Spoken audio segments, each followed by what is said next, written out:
The English language has its moments, mainly because of it not being a pure language. And we have to remember that.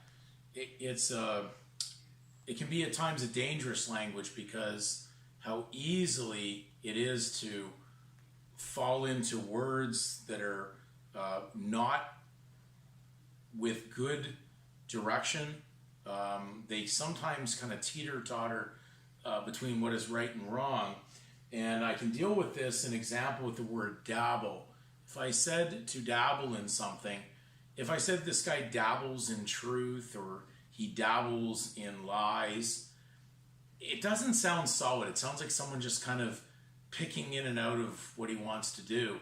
And my first experience with this word that has the root word dab, I remember that the English angling, when they first went out to go out and catch fish, which we would understand through fly fishing, it was called dabbing because what they did was they would take horsehair that they'd make fishing line out of, and then they would have a lure or a hook that they would tie on an artificial fly to trick the fish.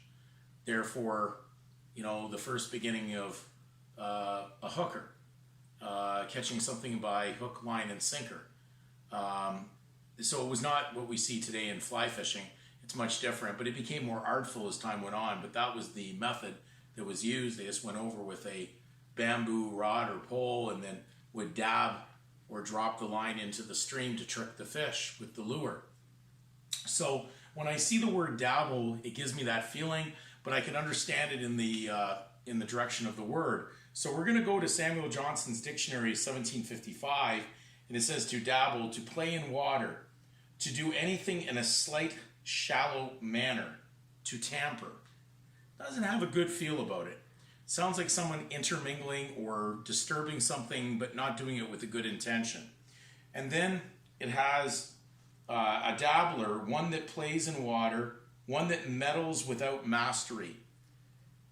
So we can see here that it's something, as they would say in Samuel Johnson's, a superficial meddler. Someone who's not there for the right reasons. So it is not a word that we'd want to use when we're talking about someone who's researching the truth of Scripture or the truth of words. We're not here to dabble. We're here to get into the root of these words to find out what they mean. Certainly we understand that the law, or what we call legal now with the lawyers, they seem to be dabblers. They seem to go in and maneuver words to an intention that does not have a solidarity towards truth.